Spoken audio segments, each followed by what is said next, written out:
got some pretty special beers to taste, and figured it might be kind of fun to share with everybody else. I've got my buddy Sean here with me. Hey everyone, I'm Sean. I'm president of the local Homebrew Club, San Joaquin Warthogs, provisional level BJCP judge. So, you know, just more of a beer lover, not so much connoisseur, but especially sour beers. We just spent the last 2 hours sipping different sour beers, both commercial and homebrew. But we saved these ones for last. This one was sent to us from a cool dude named Brian Hall. He's another one of the Yeast Bay beta testers. In fact, both of these beers came from beta testers for the Yeast Bay, and that's how we met. So I would guess this is some kind of either maybe a lambic or a sour blonde. I would guess maybe around 5 or 6% ABV, somewhere like that. The sourness is very assertive, but this is a very complex beer. Maybe some wheat in there? I'm not sure. Maybe. Yeah, I don't get a very strong alcohol punch. I get a lot of oak or wood of some sort. I'm not a wood expert by any means, but it's about 105 degrees out here. And this beer, I don't know about you, but this beer is really easy to drink in this hot weather. Yeah, it's really refreshing, really dry, but still has enough body to keep it very complex. I love how acidic and sour it is. You kind of get that tingling on your teeth, you know, kind of like it's stripping the enamel right off your teeth, which I love in a sour beer. Amen to that, brother. I wish that I could make sour beer like this. Yeah. Myself. I mean, Brian, you know I envy you. Flavor, aroma, appearance, everything about this is really good. It's not, it's not as tart as some of the sour beers that we tasted earlier today, but it's got a really nice sour funk to it. Fantastic, man. Cheers. Thank you so much for sending this out. Cheers. Cheers. This one here is sent to me from Philadelphia, Pennsylvania, from a cool dude named Ed Coffey, another one of the beta testers from the Yeast Bay. And I feel privileged to be able to try this. Again, I don't really know much about this beer, but he calls it Jarrad with Brett. It was brewed on November 30th of 2013 and bottled on February 8th of 2014. 48 IBU, 3 SRM, and 6.5% ABV. So Ed, he's another one of the guys that I envy a lot because he seems to really focus on these goddamn flies. No, he focuses on sour beers, funky beers. He does all kinds of fun stuff with different Brett strains and all of that, and so I'm really excited to try this. I've had nothing by Ed so far, so this is a first for me. The aroma reminds me a lot of Logsdon's Saison Bretta. Just that huge, funky Brett character. Wow, that is a great aroma.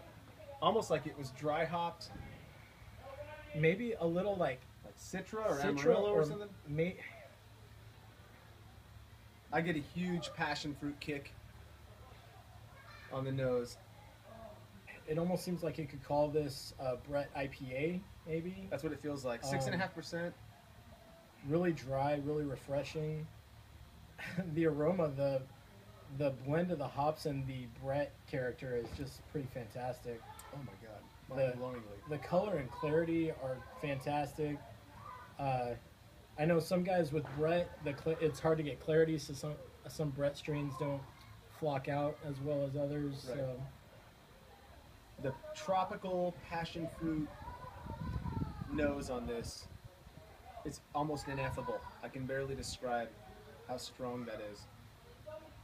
And all of that tropical fruit blended with just a hint of tartness, just a hint of that tart from the Brett, it seemed to play off of each other pretty well. I'm assuming he bottle conditioned this, and for it being bottled in February, if this is indeed a dry hopped beer, we were talking about this earlier, in fact, that there seems to be something special about Brettanomyces that seems to hang on to that hop character. And I'm telling you, for being bottled in February, I mean, we're in August. That's half a year, and this seems like the freshest hoppy beer Right. I've had. It's Yeah, fantastic. I feel like I could. It's so dry too. I just want to take that next sip immediately. Just keep going. It's super refreshing and crisp. I would buy pint after pint of this one. Ed, thank you, dude. This is really good. We're moving on to your next one here.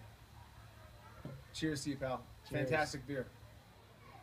Final beer, we've got Ed Coffee's Lambic Blend 2014. It's a blend of a 1-year-old, a 2-year-old, and a 2.5-year-old Lambic. So I think we can call this Almost a goose. yeah. Yep. You fucker. This was bottled on May 15th, 2014. 6% alcohol. It's very complex in the aroma. You get there's a lot going on. A little bit of the acetic acid. Yeah, I get a subtle acetic character. But not vinegary. You know, a lot of people associate acetic acid with a vinegar flavor or aroma. Just a touch of it is really nice, and that's what I'm getting in this. Yeah, to me, it's the acetic character that I get from a barrel-aged beer. Right. You know, that it's what you're looking for. It's not vinegar at all. What's interesting about it is I get in the aroma, I get more of a strong. It's so good. I mean, I would never guess that this is homebrew. I mean, you could have told me this was Cantillon, and I would have believed you. So it's so.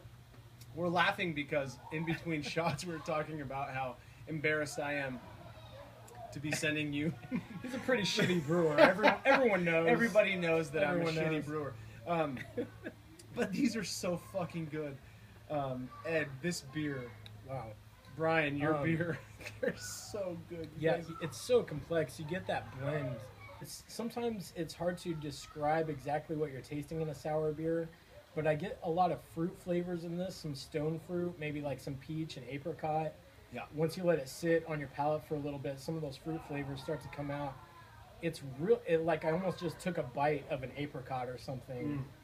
For what it's Yeah, worth. I mean, it's just puckeringly sour, which I love in a sour beer, but it's still complex. It's a really great beer that is sour. It's not just a sour beer. I've had sour beers that are just that sour punch, and there's really no, malt background or anything like that. This seems to have a lot of complexity in addition to the sourness, which is, I think, really hard to accomplish.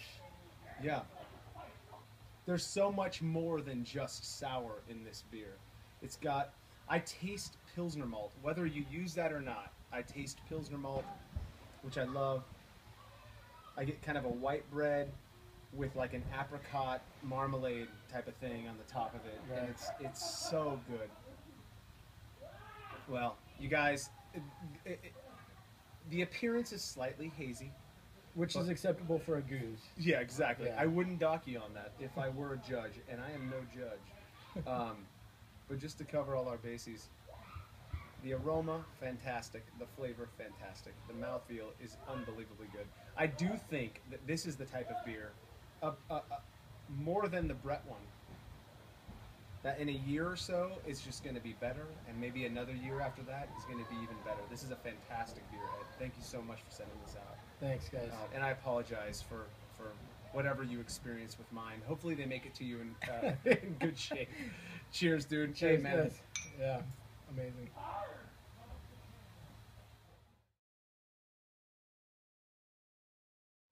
I've been... Oh. Oh, my word. So, yeah, I had no idea they were going to be this good. Oh, my God. Wow. Oh, wow. Acetic acid with a... This beer's fucking good, dude. I've got a boner right now. I've never had a homebrew sour that good. It's so fucking good. Oh, my God. Holy cow. I told you, man, these guys are nuts. Oh. Wow. Oh, baby. I'm getting fucking buzzed. Oh, it's so good.